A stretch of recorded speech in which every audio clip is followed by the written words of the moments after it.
What's up, everybody? Lefty here. Today I have the one and only DJ Radical. Yo, activo, man. Pleasure to be here. Thank you for being here, bro. So I talked to Annabelle. Yeah. She says you got to talk to Radical. He's got a great story. So tell me, like, how'd you get into music, producing? Like, how did that all happen for you? Yeah, man. First, shout out Annabelle. Tu sabes de lo mío, rumba, activo.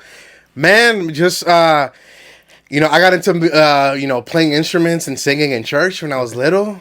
So, I have that background, like that musical background. Coming into high school, doing a little bit of band and like musical lessons. And then I touched my first production software. I think it was Reason.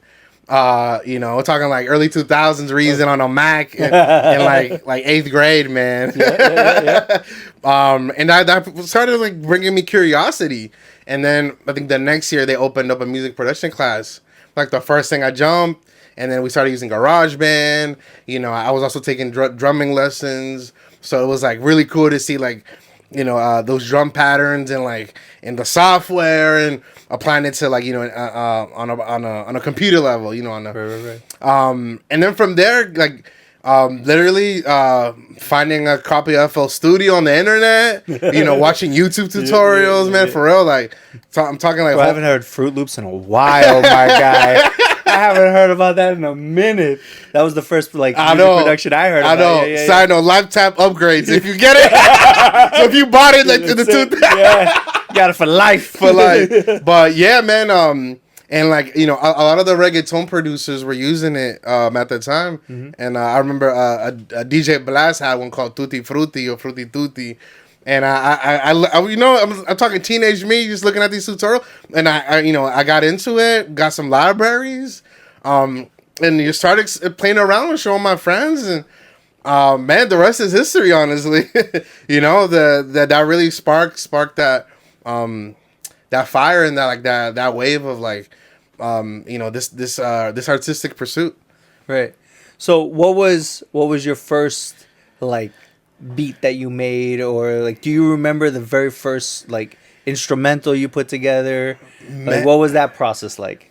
Man, I think I was trying to replicate like some of like the dembow rhythms, like the reggaeton beats from the tutorials. So kind of putting that and then kind of playing around with the piano roll, putting some. It was probably like a 16 bar, maybe that I duplicated, probably like a minute long. But that felt amazing, man. Like you're like 14, just making a beat. Like you don't care, Obviously, we upgrade from there. Obviously, it sounded amazing, when you first start. But man, it felt good. It felt good. And I kept doing it. Nice. Now, where you are today, was that always the goal? Did you always think you were gonna get here, or what was the process like for you to eventually get to the point where you're doing this for like a living? Yeah, man. Honestly, I think. I think one of the wonderful things about being young, and I don't want to speak for every person, but I think at least for a lot of young people, we're living in the moment, bro. And I think we're not again, relative to every situation, but I'm saying, I wasn't thinking about like, oh, I want to be famous, I want to be this, I need to be like, I mean, obviously like I'm inspired, right? I'm inspired by these reggaeton producers, and maybe like. You be like I want to be like them, or I want to like be able to, but it wasn't like I need to be that, or like there's a pressure for me to be that, and that's the only way I'm successful, because obviously taking on a deeper level, like I'm like uniting the present moment, dude. There's a lot of pressure with like being a creative, especially like the older you grow, like life happens, you mature, and your circumstances. Obviously, taking it to the extra step, I feel like I was so like I just want to do this. Like when I was younger, like it was just I want to do this, like, and like maybe being inspired by like other producers, and like maybe looking forward to achieve those things too, but nothing like like a pressure, like that's how like my path had to look a certain way. I think that was so wonderful, obviously, and I think for all of us DJs, producers, artists, I think it's hard to not feel like if things aren't looking a certain way, like it can feel discouraging, but. Bringing it back to then, I think probably aspiring to kind of like similar path to those producers like back then, something like that. Right. Yeah. Right. So you start off basically kind of just messing around with beats. Then you come across the class that gets launched. You get into the class. Yeah. That's kind of like the launching pad. You're in band. You're playing all these different instruments. You're messing with reggaeton beats. You're doing dembow beats. Yep. You know, you tried all these different programs. And now, what do you...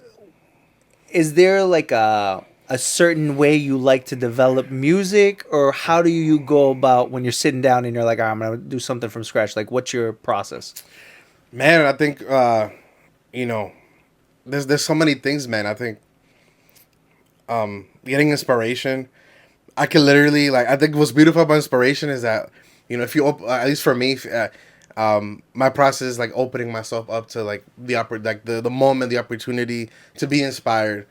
So, you know, and I know, you know, people have their own ways. I think for me, I found it really natural to try different things, especially when, like, you know, sometimes we feel like, oh my God, like, you know, the melody isn't coming or this isn't coming.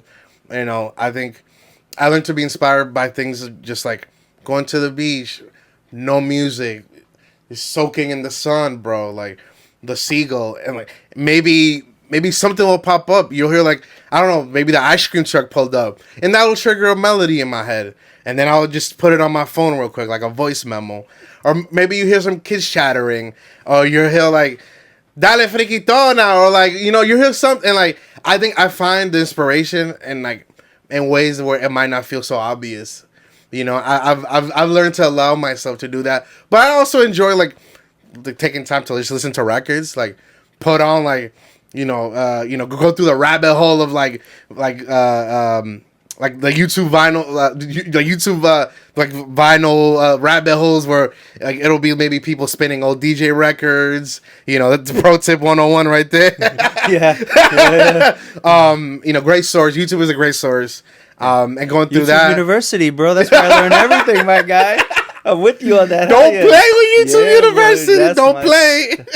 Yeah, bro. But yeah, man. So I think, you know, honestly, like, obviously, you didn't ask me as a question, but I think as an advice to other creators, man, like, allow yourself to be inspired by like what's around you. You know, allow yourself to even potentially disconnect.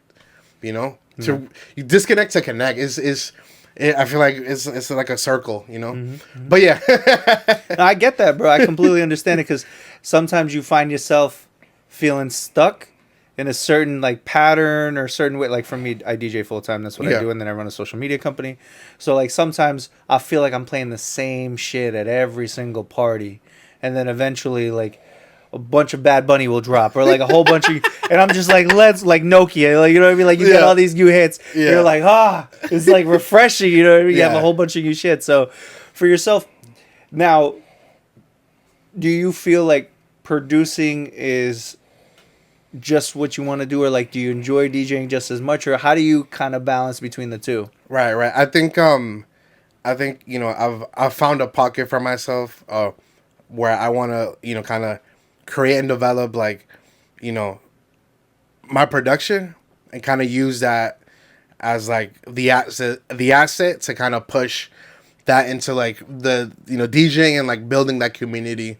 So, you know, talking about more curated events, you know, I have my series called Alternativo, you know, focusing on like, you know, creating community and like that global sound, you know, spearheading what we're calling global club music. So incorporating, you know, everything from bachata, merengue, funana, dembow, kizomba, like, and like making that cool, making that like contemporary. And we're talking like, bro, it could be a record from like the 80s, mixed that with bachata, no fuimos, garete, you know. And same way with like, you know, something contemporary, like you use a dembow beat, you know, mix that up with like a 90s merengue, you know, like very versatile. Because I think we're in a special moment as well, since we're talking about this of just, you know, world globalization, you know, like everything feeling more and more connected on every level, bro, every level. Right. Now, how long ago did you launch that, when you were like, all right, this is what I'm going to do. I'm going to focus on combining all these sounds to create this just like global feel to it? How long ago was that? I'd say about 2 years ago, you know, but honestly, I feel like I've been producing these types of like sounds and remixes and stuff. I know, shout out to the whole DJ community, producer community that supports your boy. That be playing my salsa edits and my global club edits. Y'all know y'all the real ones, man. Appreciate y'all. Been doing it for a minute, and a moment where we, to be honest, I come from from heavy SoundCloud community, bro. So, we're talking like, for those that know, like Selection Days. We're talking like you could drop something and like you'll get 10K listens in like 24 hours type vibe. Obviously, like the community's still there and it's developing, and but what I'm trying to say is like coming from the days where like things were still like free flowing. There was like a lot of future. Like that was like a key term about like it's about 5 to 10 years ago. Future everything, future Latin, future beats, future I think kind of finding different pockets, and like I think everyone was mixing something, either from their culture or from something that they were inspired, and obviously like it's all.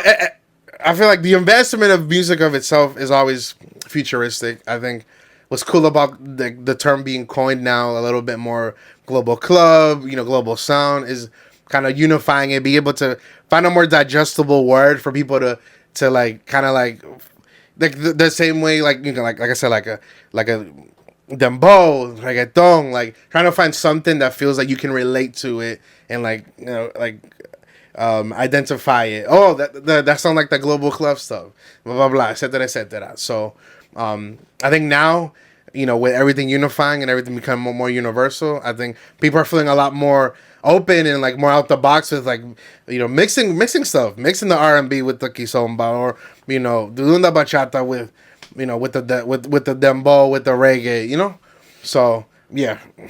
What was it like playing your first track for a crowd and watching the reaction, like a one you had mixed and put together?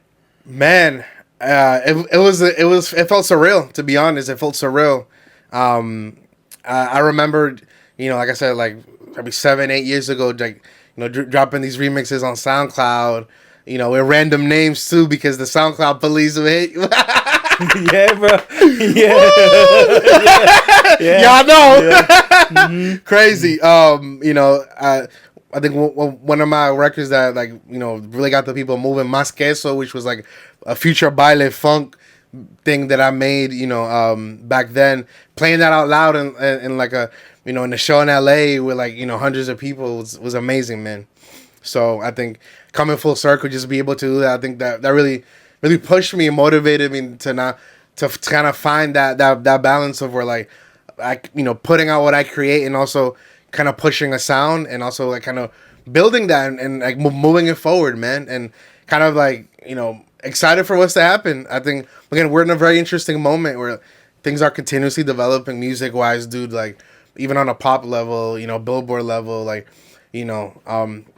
besides the usual R&B and like pop, you always get these little pockets, man, here and there, man. Like even like with The Weeknd doing like baile funk here and there, and getting more Latin artists, Bad Bunny, and like also the corridos and the Mexican influence as well, and into pop culture, man. So bro, when Peso Bluma blew up on the charts, I was like, yo, this.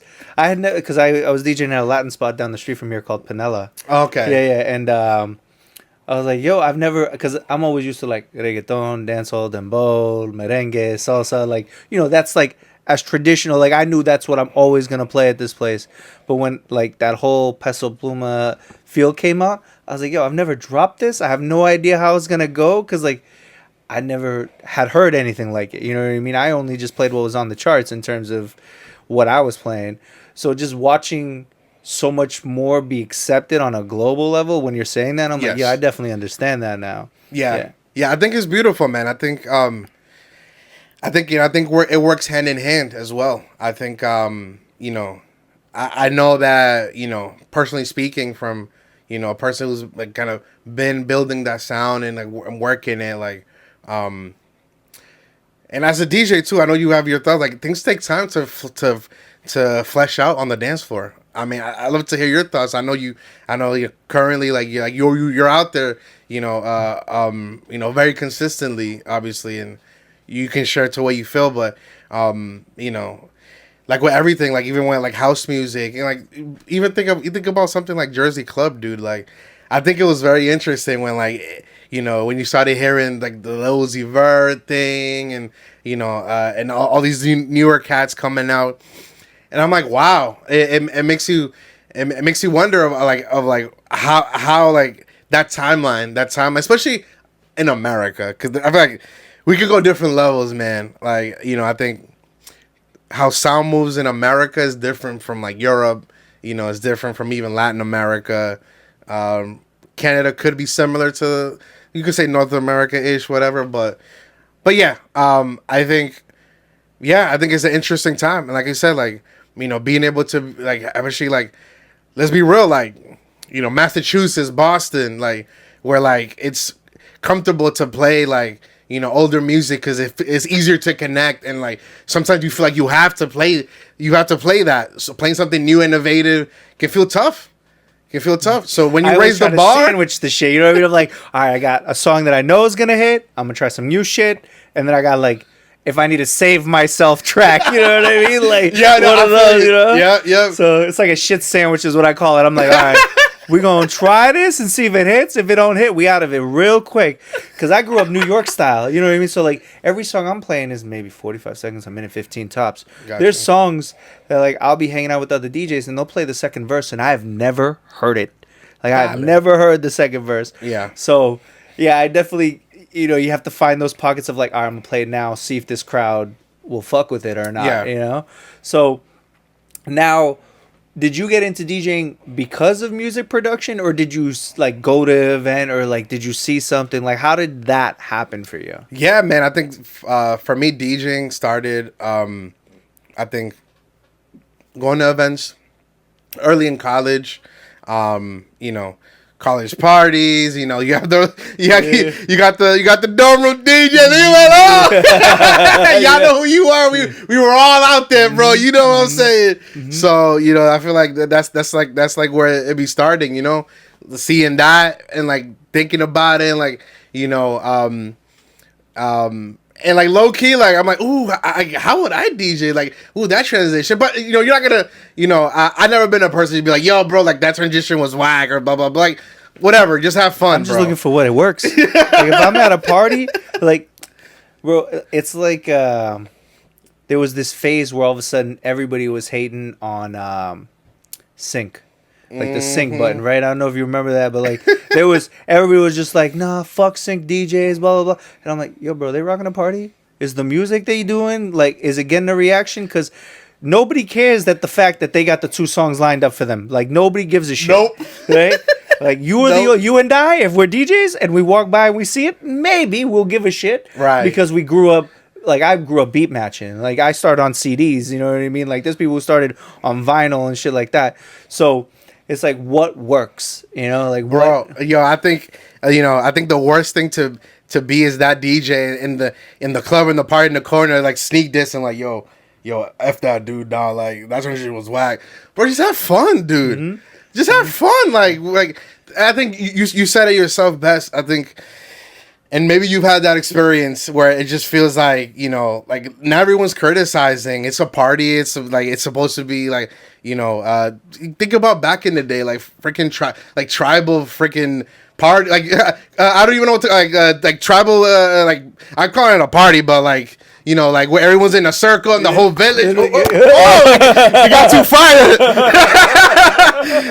We're in the we're just a village out here, man, trying to have fun. Like obviously, like there's always gonna be other artists and creatives, but like just have fun with it, bro. Like I think being in the moment and like just realizing that like not every moment is you have to criticize, or give your opinion on, Yeah.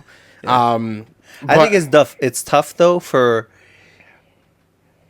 when I look at because I've definitely had those moments. I can't say that I haven't hated on another DJ, but I think it's once you've eaten enough shit as a DJ, you know what I mean? Then you start to realize like maybe I should just kind of take like just vibe, have a good time, you know? Because I was talking, I to Decasso, and he was one of the first interviews I did, Gotcha. and he was just telling me how you should just go to other clubs. Like if you're gonna go to a spot that you want to DJ at, like go listen to the other DJs. And like for me, bro, I've never done that.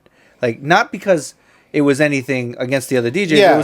I was just trying to go to the clubs that I was gonna DJ at. Like once I got the gig, then I go to the spot, you know? Yeah. And then you realize you go and you listen, and even because you don't know if that DJ's it's their first gig. Like you don't know if that's their first gig or their first day or something. You just Yeah. hating on them, and Yeah. you know.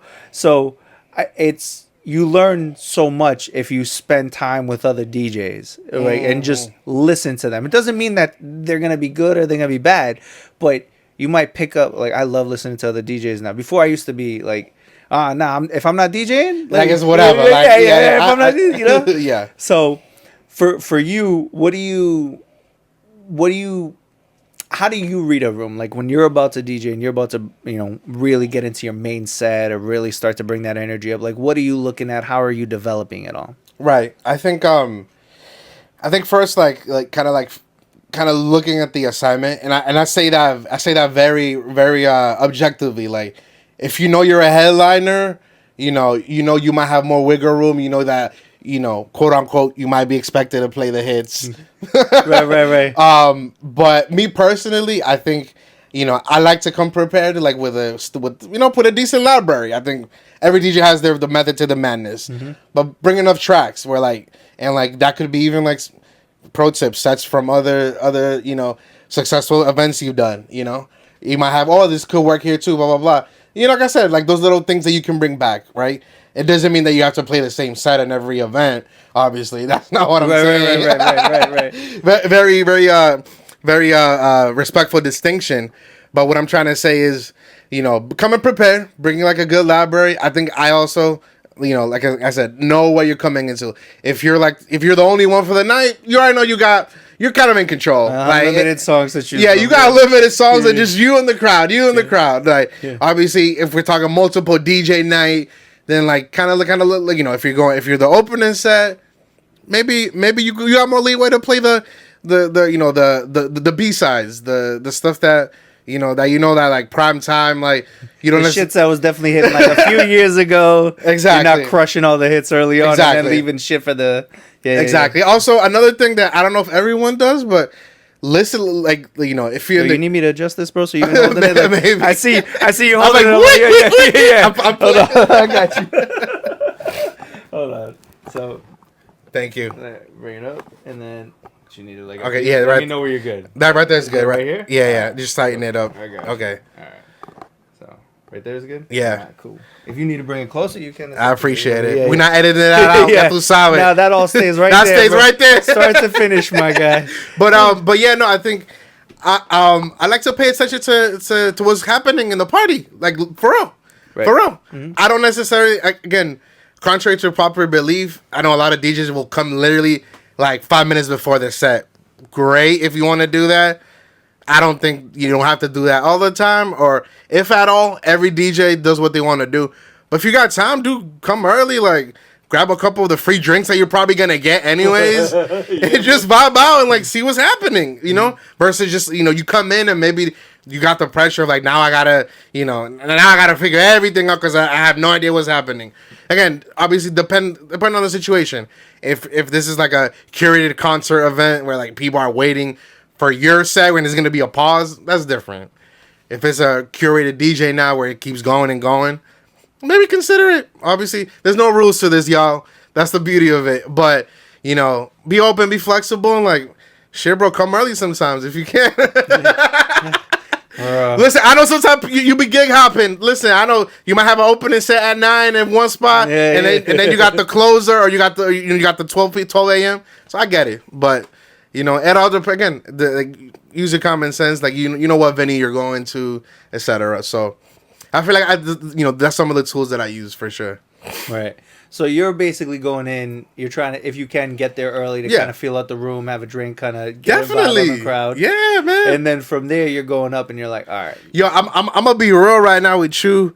I think I know event promoters, curators, bookers appreciate when the DJ comes on time, maybe a little even earlier, has a drink, even just one drink with them, and just has like shares a couple sentences. I'm sure some of y'all haven't even gotten that experience with some DJs, and that might leave a bad taste. That's, you know, and I feel like that happens sometimes, and I don't want that for either, you know. And I feel like that does affect maybe even. And again, I'm not speaking on like how the culture is run even here in Boston. Just in general, I feel like that's a general thing. You know, if you went over the promoter and you went over, I've always, the one rule I went by is introduce yourself to the bartenders, introduce yourself to the security guards. Like, make sure they know who you are. Exactly. Because they're going to be in the room with you all night, you yo. know? Like, so let's get to know each other at least. Yeah, because they could be like, oh, that DJ was good, but I don't really remember. Yeah. You know what I mean? So if you have a drink and you're just like, yo, how are you? You know, a little fist pump here, fist pump here. Right. Yo, what's good? You know, like, it could be that additional, like, yo, bring that guy back. Bring, you know. Yeah. Pro tip, my man right here. More bookings, because I know it's hard, yo. I know it's hard, but like it's just those little things, bro. Like, I mean, let's keep it real. Like, nightlife entertainment it's really like a human business. You know, it's a human industry. Mm-hmm. At the end of the day, think about it. Obviously, yeah, like there's some things here and there where like certain acts are being promoted or you're booking certain things. But, like, at the end of the day, bro, I'm going to be real. Even if you're famous, bro, try to be chill and laid back. Like, you know. Bro, we all hate the asshole DJ, bro. Oh, no. We all hate that DJ, bro. The one that comes in and thinks they're the shit. It's like, yeah, man. Yeah. Bro, definitely. it's like 12:55.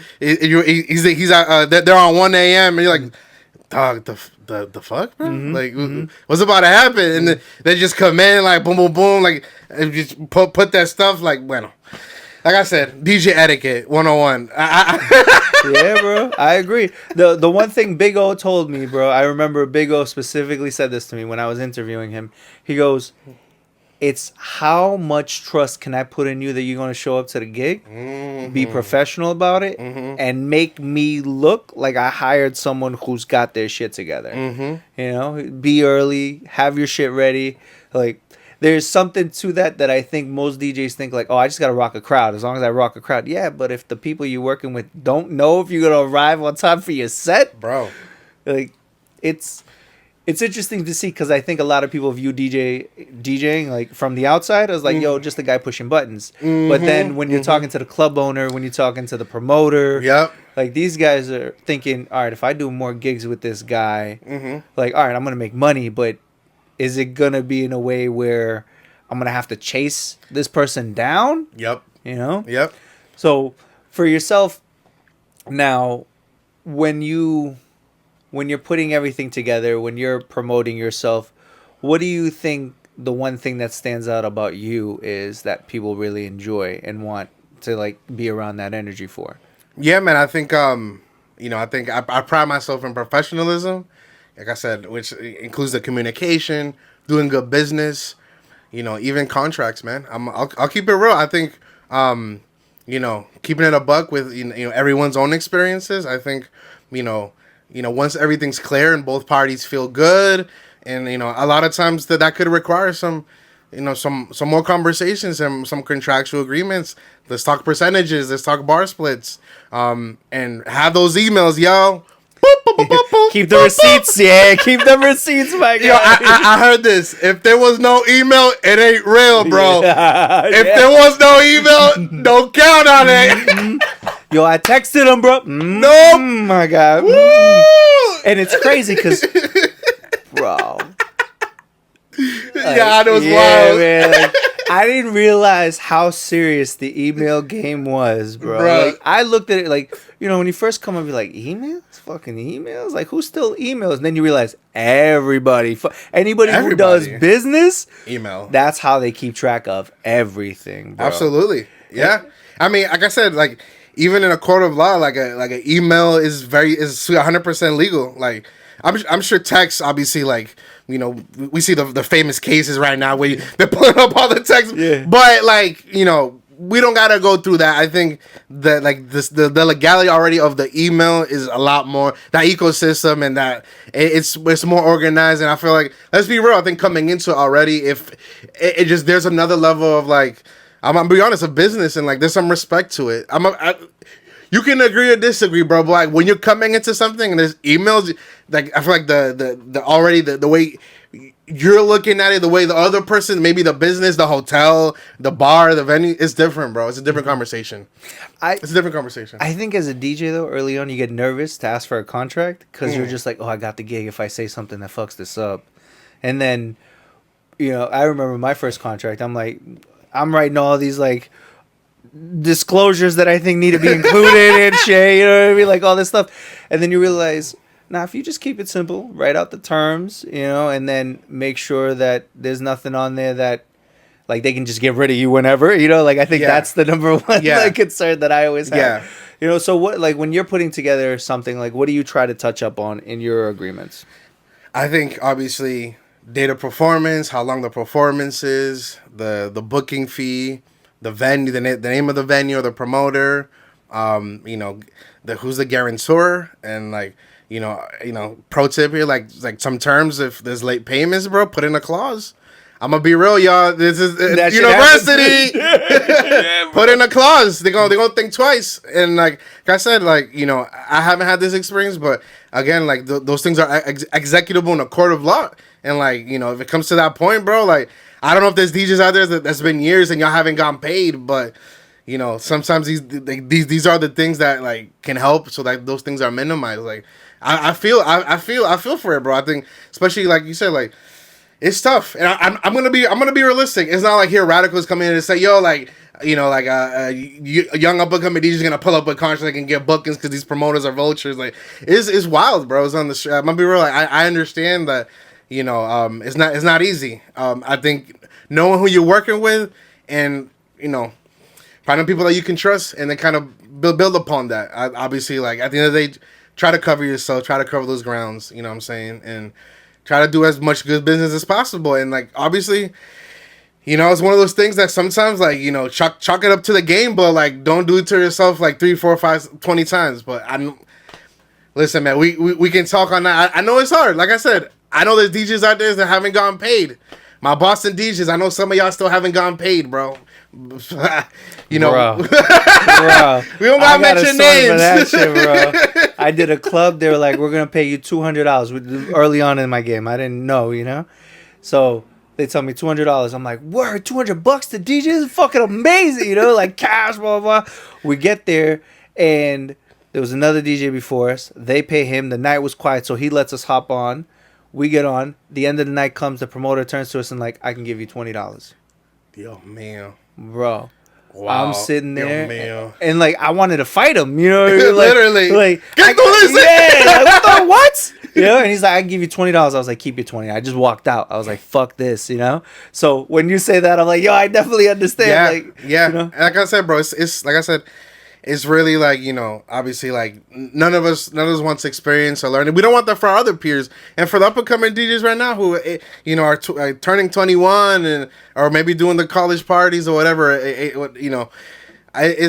just listening to these conversations, talking with other DJs as well. We don't want no one to experience like bad business, bro. At the end of the day, like that shit's not fun.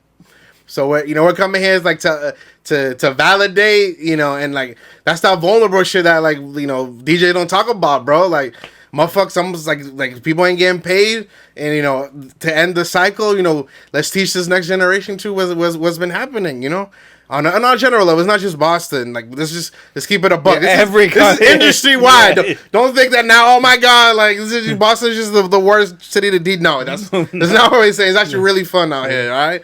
You got guys like me and my boy right here, and mucho DJ Aki. It's just an industry-wide thing, man. Just, doing good business. Yeah, and it's interesting that you say that because I feel like a lot of younger DJs, they want the shot. So they don't think about anything else that comes along with it till they first get burnt. Yeah. Like for me, I was like, oh, we should have insurance. Yeah, insurance. Until I talked to another DJ, I was like, yo, I had some shit fall over on somebody. And like, I had insurance. And I'm like, oh, shit, I might have something fall on some. And then I fucking did, and I didn't have insurance, my guy. Dude. And then, like, the club dropped me. Right away. So, yeah, it's like those little things you don't learn until you either get burnt or you meet someone who did. Yeah. I mean, let's take it to the next level. Like, mobile wedding DJs. I know you're out there too. Papa, you know, it's not just getting like that 2, 3, 4, 5,000. Is like you make sure you coming in with insurance too. Maybe take out 200 and get a policy real quick. It's not even that expensive. Yeah. I'm just saying, you know, like just cover yourself, cover your equipment too. God forbid it rains and whatever too. Or like I say, like, you know. So I think that's smart. Like I said, good business also maybe starts with like ourselves and like noticing these things and kind of stopping that you know that pattern of like I don't want our DJ producer creators to be suffering, bro. You know? Yeah, get your money. Get your money. Yeah, for sure.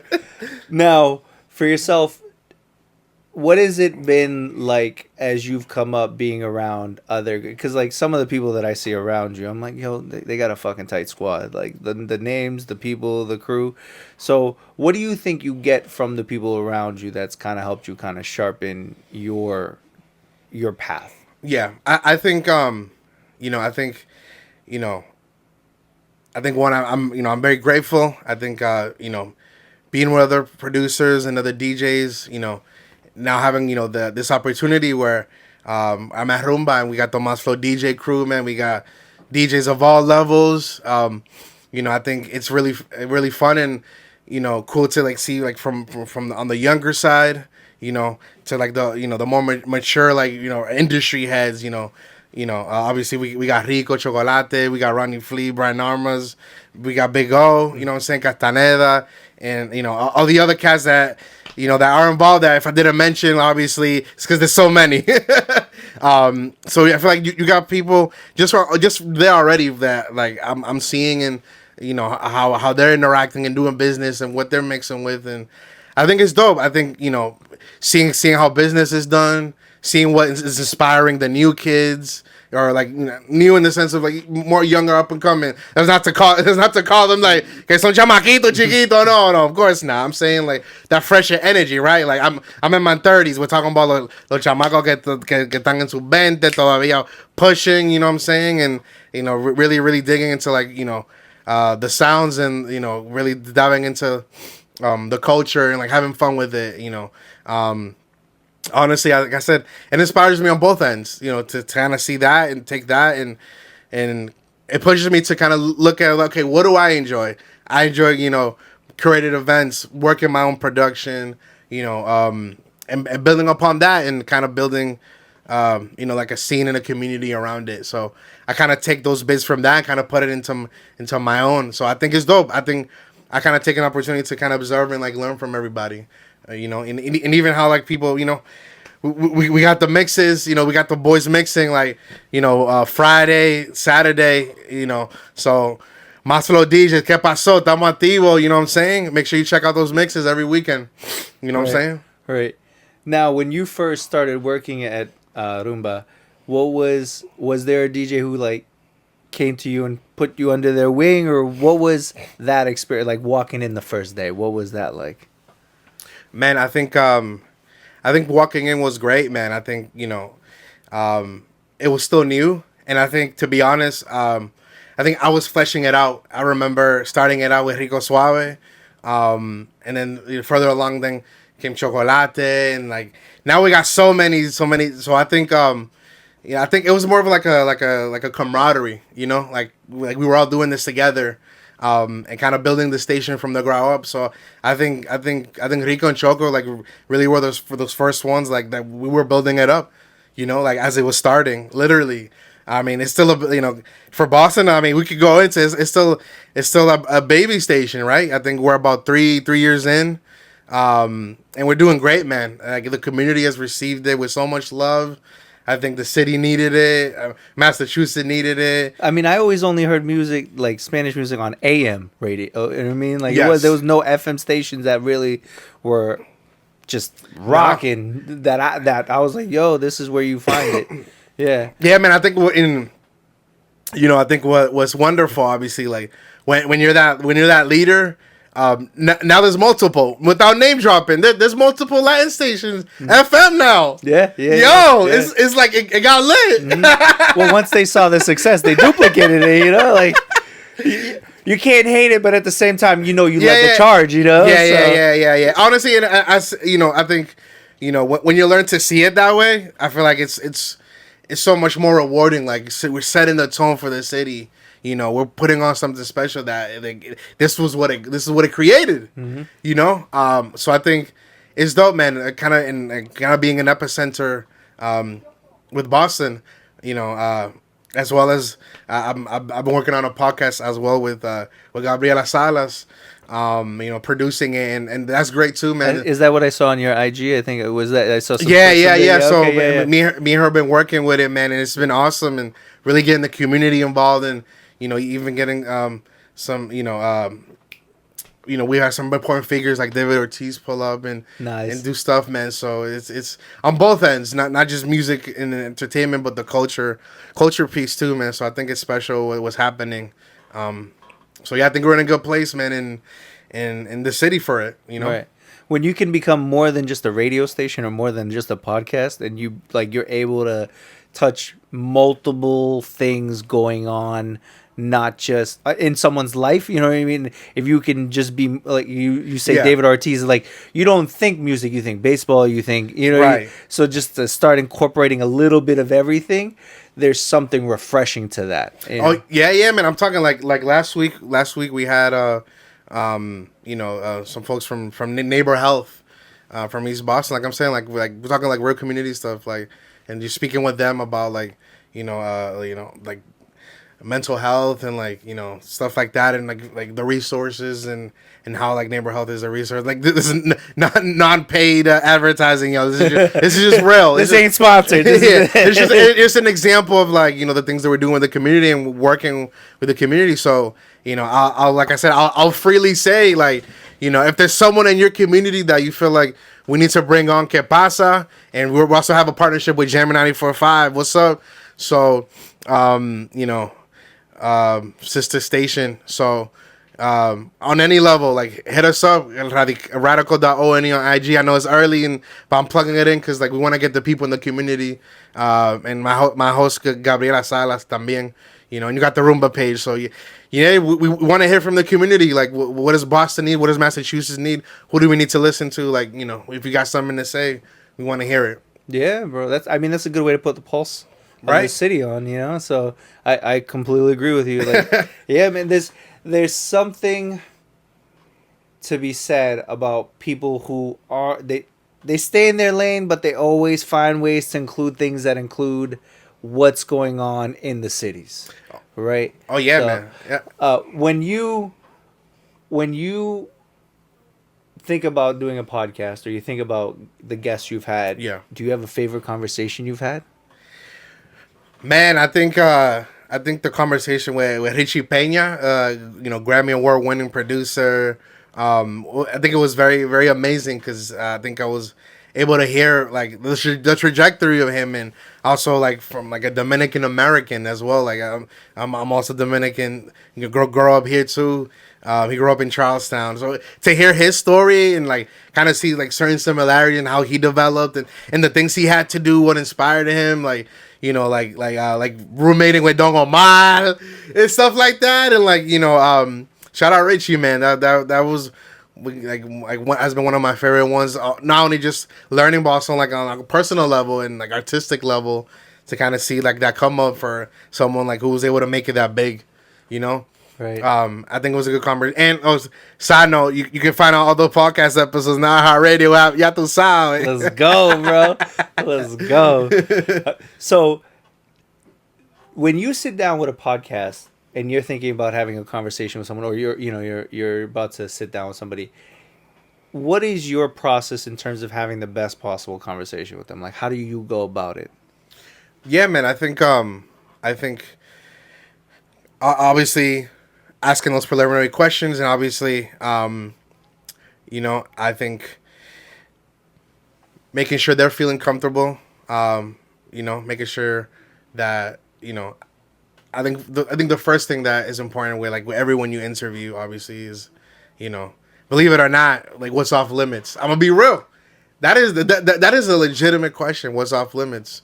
So I think you come at it with that angle, and then maybe I also like to bring up some questions like this is what I think I want to talk about, like community aspect things, like how do you feel about this, and kind of go from there, and then kind of let them do their thing. So it's like, I ask questions, see how they feel, throw them some questions, and kind of flow from there. So I think it's okay to do preparation before a podcast. It don't always have to be random on the spot. You could do that, like I said, like to each his own, but a little bit of preparation, you know. Yeah. So the idea, it's you said, so there's always, it makes the conversation easier. Yes. If you can walk into topics that they're going to enjoy. Yeah. So like when it came to this one, I was like, all right, he's a DJ. He's a music producer. Oh, this should be pretty easy. Like this, I'm a DJ. Yeah, I've been around that. The topics probably feel like easier to flesh out, relatable. Right. But if you're coming in here and you're talking about neighborhood health or something like that, yeah, if you're like a cancer reason, I don't. It's a little more out the box, right? So, but I think that's the beauty of it. Like, and then I think you eventually probably end up learning something new too. Right. What has been something that you've had said to you where you're like, yo, I never thought about it like that? Have you had those type of moments? I think so. I think we had I guess Diomiti, big lawyer in the community. He said something. I can't remember right now what it was, but it was something. It was like one of those like philosophical statements that like kind of just like make you think, like make you wonder, because it is a complete, like, not even music or like business related, I think those are the conversation that be sticking out to me, Right. What's your favorite type of conversation to have with someone? Like if there was no off limits and you could just straight from the jump talk to them about whatever was on your mind, what would you bring up right away? Honestly, I think how you feeling right now? I think I'll start there. Yeah? Yeah, honestly. Do you think most people cover up how they're feeling though? Ooh. Especially once you get on the mic and in front of a camera, Ooh. like you gotta. How do you go about breaking those walls down? Because I feel like a lot of people say, "Yeah, I'm good. Everything's good. Everything's good." I think that's interesting, and I think it goes into just like the topic of just like, when you greet your day-to-day person, it's like you're good, but whenever you get like, man, I'm not doing so good, it's like, oh wait, okay, so now we have something to talk about. Yeah. Here's the thing that, and I'll tell you how it relates. I think vulnerability and openness can feel difficult sometimes. Obviously, like, we can try to unpack that on so many levels, and I'm not a social worker or nothing, but I think it can be hard to be vulnerable, man. Like that goes for everybody, and everyone has different comfortability levels, and I think, like you said, the things that we can do is try to find common ground, like ask simple questions, and like I said, like, let's say something like that, like, oh, I'm good. Oh, what's making you feel good? Hopefully you get something. Yeah, hopefully you don't get the person that's like, the day sunny. Like, all right, well, that's a dead end. Let's see where we can go with it. Yeah, bro. Yeah. See, I always, the one thing I've been doing, so this is my 20, this would be my 28th by the time I launch. So I have one more before you that I haven't posted, but this will be my 28th wow, podcast. Amazing. So every time I always try to pay attention because, I got the clock in front of me and stuff like that. So yeah. I'm always kind of like, how long does it take to feel like the conversation is just the conversation? And the cameras, like, they don't forget, but they don't let it influence what they're saying to me anymore. Right. So that's always, I always find that it takes me about 15 to 20 minutes to get someone settled. And then out of like just kind of getting the conversation. That's why I love doing 1 hour podcasts. But my goal is to eventually like build it to do like 2-3 hour.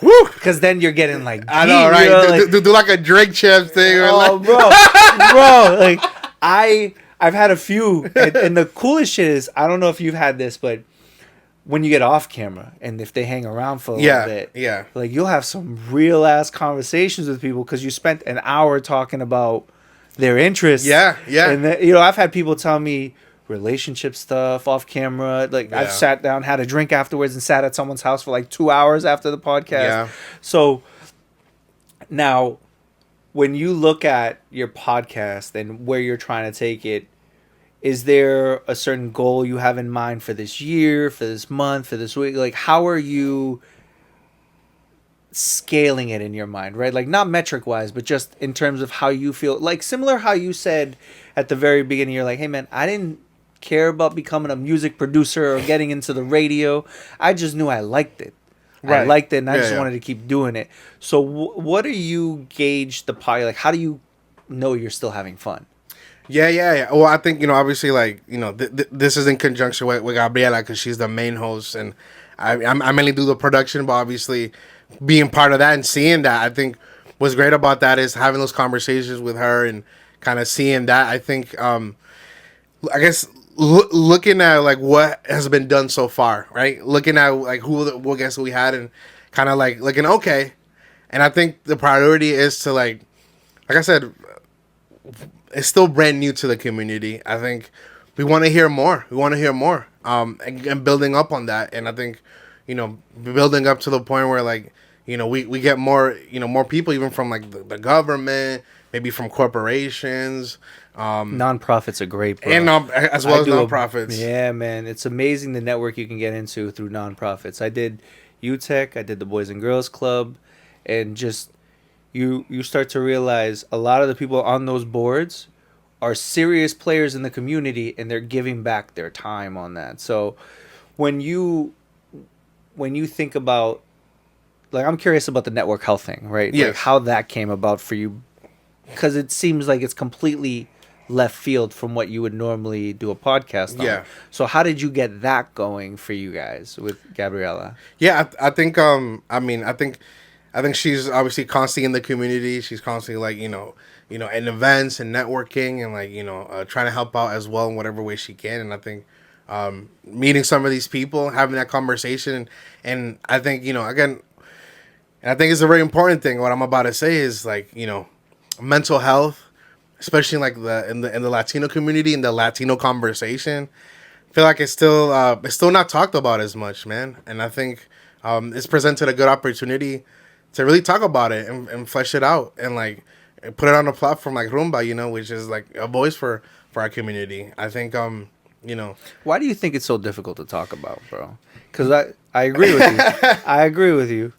I mean, I don't know if it's as plain as simple as this, but like a lot of people like, okay, tú estás loco, like that you're just crazy. And I think that's the old way, that's the toxic way of thinking about things, and that's, man, like we can get to like a whole therapeutic session right now, but like, I think it's almost like breaking generational curses with just even like how things are looked at and how things are dealt with and processed. I think, unfortunately, like these are things that are kind of been brought down, and I think we started like the X series, right? We're like all the Latin X's, and now we got the Gen Zers and like the alphas, and kind of pushing like that button forward. And like, I know some of that work is difficult, and like, maybe people like me and you, and like speaking about it and telling people about it, and like being more open about it, and like that is not shouldn't be as stigmatized. I think that's the problem. Like in some ways, like I think it's still stigmatized, especially like Very much. in a very like machista culture. Like I think that still exists in a lot of ways, and specifically like Latin culture, man. And I think What do you think most people struggle with that they don't talk about? I think substance misuse, Yeah. anxiety, depression, PTSD, and I think those are the big ones. I agree. I definitely agree. Yeah. When you look at, because anxiety has become a word that I never really heard of growing up. Yeah. When I was growing up, bro, Right. nobody talked about But anxiety. you're like, You say you had that shit, you're like, yo, you being a pussy right now. Like that's how it was presented to me. Like if you talked about your feelings, you were somehow being soft. Yeah. And like that's not how you should be. You weren't taught that way. And I always kind of look at anxiety and I'm like, are they doing what they like? Like, do they really enjoy what they're doing? Or is that where the anxiety comes from? Because everybody's struggling with money, right? Like everybody's Ooh, like, boy. Oh so- man, I'm talking like yo, you can barely make 50K and pay your market rent. Let's be real, y'all. What's up? Yeah. It's rough, bro. Yeah. It's like it almost feels like being middle class feels impossible because the minute you get your check is out. Yeah. It's tough, bro. It's tough. Yeah. But I think, like you said, like heavy stigma, and I think unfortunately, like, you know, I say unfortunate in the sense of like we were kind of still that generation that was still kind of like being transitioned into like the modern tech. Because, bro, like at this point, like there's a point of no return, AI and shit. Like the baby's coming out now are fucking robots, Bro. No, I'm being nice. I get what you're saying. Like kids nowadays, bro. It's a whole my nother son knows how to use an iPad better than like me sometimes. I'm like, yeah, bro. And you thought would never happen. No. You'd be like, no, I'm the genius. Oh yeah, bro. Yeah, hell yeah. Like, yeah, it's I feel crazy. like their connection to the world has created this false persona of perfection that people are chasing. Yeah. And that's where a lot of people's anxiety comes from, is like, oh, I don't have that, I don't have this. And then like the comparison game is comparison so bubble. heavy Oof. now, bro. It hasn't stopped, bro. It hasn't stopped. You know, Yeah. I remember Yeah. like before it, I know I'm gonna age myself a little bit. I'm 37, so I'm in my Yeah. 30s too. I feel you. And you know, you could compare yourself to your neighbor back in the day, but that's as close That's and some close. TV shit. Yeah, know and what you I didn't mean? have access to like a comparison like every moment, Right. Because now it's every moment. There's something to see. There's something to watch. There's something like it's. Ah man, like, you know, it's just like there was like pros, and then there was like the if surgence is the right word, like this the surgence of like social media technology. Man, I don't think people realize all this. Like, it was great, and it's not to be like catastrophic or like and pessimistic. Obviously, like there's so much benefit to technology, Yeah, but it's like, yo, like, but it's just like it's one of those things where like there's also hasn't been a lot of like all this is new. There's not a lot of research. And, like with things, even like drugs. Like let's say like I don't know, like anything like let's say I'm just throwing like cocaine out there, or like maybe studies that were done from like the 40s, because in like up until now, that's a lot of time. Like the effect of social media, like that's new, bro. Yeah, bro. Like the last. There's 20 not years, like yeah. it's like it feels fun and dandy, but like that dark side, that you know, that whether people talk about it or not, but people feel it but won't talk about it, or they'll talk about it but like nothing changes. Well, I don't know why it feels complex, but you feel me. It's tough because it's happening so fast. God, who knows if like in a couple of years there's gonna be a new social media. I don't know, Bro. but I don't know. Yeah. And, well, Yeah. more comparison. AI everywhere, bro. AI Yeah, everywhere. yeah. And, like I don't know, a freaking an AI social media or something, or you're like a new person, or who knows, AI influencers, bro. They're already a thing. They're already a thing. Yeah. bro. Listen, the tip of the iceberg with AI, like I feel like literally, I don't know if you feel like this. It's so fast, like it feels hard to keep. Like the things that can be done at this point, like even like you were right. Like I don't think I believed it until like I think I digged a little, but there's literally like million follower accounts with there's an AI, bro, and it looks like a real woman, bro, or a real man or whatever. Or like but it's like, and they're like generating money and shit. Yeah, bro. Yeah. Woo! Wow. I try to do my research on it, so like I don't know if you Wow. follow Gary Vaynerchuk. A little bit, yeah, a little bit. So like he talks about it all the time, and I'm like, if I don't get into AI, I'm gonna get left behind. So it's just I find myself incorporating more, but every time I do more, I'm like, there's so much more. It feels like every freaking like minute. It feels like it's multiple. I'm not, and I feel like you're with me. Like it's not to be that like No, that no, like that, but it's right. the perspective. Like it's moving like fast to the point where like you don't know what's like it's Deep it's- fake, all this shit. Bro. all this shit, like the phone calls, like the robo calls, like even sound real now. Uh-huh. The Before- text messages, yeah, yo. yeah. I'm a recruiter from Yeah, blah blah blah. yeah, Stop! yeah, Don't stop texting me. Yeah. Let me ask you this: how do you feel, or how have you in the past? Because I'm always trying to find ways to keep myself at like, I don't want to say happy, but in the sense of like mental state. Yeah. I try to keep myself grounded to what keeps me happy. What do you do, or what do you think others can do to keep themselves in a position of staying positive about where their direction of life is going? Man, that's a great question. And I think, like I said, think of where one of the things I started with is like disconnecting to connect. You know, I think, believe it or not, as cliche as it sounds, like if you don't have you, like you don't have anything. Like there is no artist, there is no like business, there's nothing, man. Like, and you know, you're the epicenter of like, you know, your own universe, your own world. And you know, I guess, and that can look like in many different ways. Whether that's, you know, that means literally disconnecting. That could be like, you know, taking a break from social media if you need to.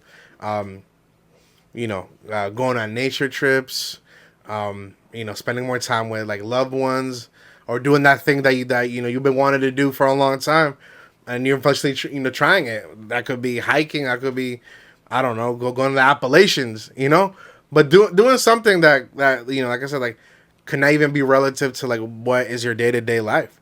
You know, right. You know, contrary to like what many people might think, like following your passion is not just doing it every day. Is also being able to like, you know, like look at it from like a distance, like where however like that distance is, and appreciate it. Like you don't have to be in that like hovering. It's like a baby. You can't hover that with the mic. You can't hover that baby like this forever. Like they're not gonna grow. Right. You kind of gotta like extend your arms a little bit, and obviously we're speaking metaphorical, but I think that's a big one. Like disconnecting to connect, however that looks like. Right. You know, I think even the biggest of artists, you know, can experience burnout, and investment bankers experience burnout. Right.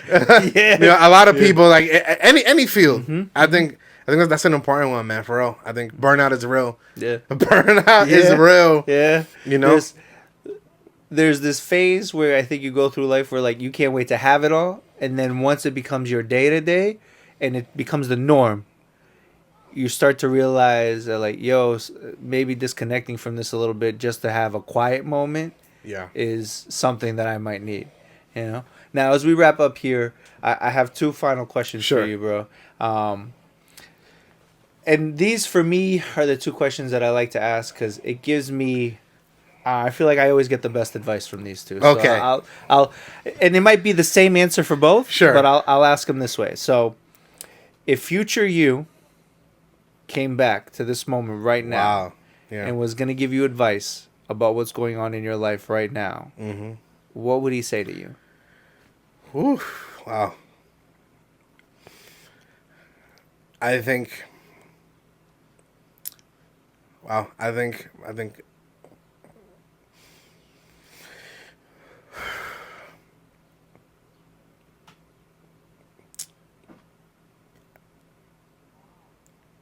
I think they would say,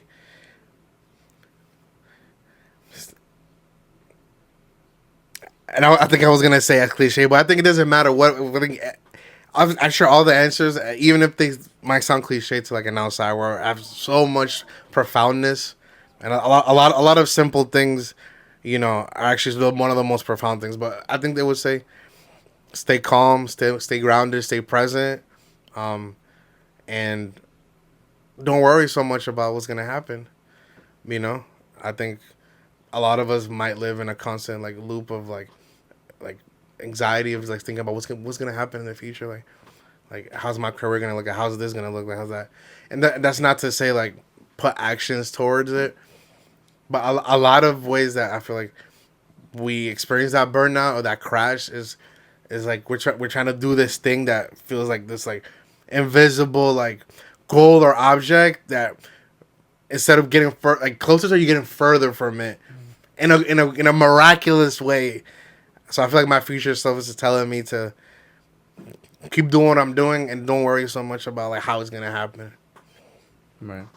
That's good, bro. And I'm a fan of that. And that's easier said than done. Because you would love that to just come for you. And maybe that's what we need right now in this very moment. As you're listening to this podcast, my fellow viewer, and as I'm listening, you know, like listen to what you speaks to you. Like, you know, there's a reason why we're having these conversations, and you know, whatever applies to you, obviously. But I think again, like on a general level, like it's hard, man. Like it's hard. Like I said, like I think that's one of the things I feel like anyone can like feel like they can relate to. You know, feeling like all these puzzles and like building this puzzle, but feeling confident, being present. As long as you're putting that action out there, that intention, like feeling like things will work out the way it's supposed to. Right. I mean, I get it because you're also in like the talent industry, so it's just staying at the top of your game isn't something that you can get lackadaisical on. You have to be on when it's time to be on. Yeah. So I get why you say that. Yeah. Now, my final question, Yeah. and like I said, it could be the same answer, but I like to ask it. So, if you only had one lesson, right? You've learned so much getting to the point that you are in your life now. But if you could only take one lesson, rewind the clock, go to the very beginning when you were about to start all this, and you only had that one lesson to get yourself back here, Wow. what would that lesson be?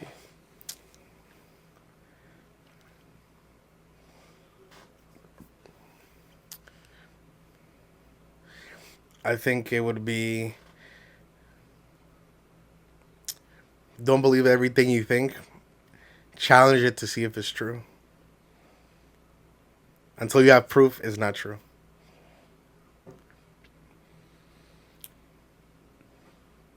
Yeah. Yeah. It's interesting you say that because I always tell myself until it happens, it didn't happen. So if you're worrying about this or worrying about that, or you want this or you want that, or like this is gonna be that the breakout gig that does it for you, like until it happens, it Right, right, happen. and obviously there's levels, right? It's not to just take it and like very very be super black and white because that's also not that's also not how you want to perceive every lesson as well. Like Sure. Is more like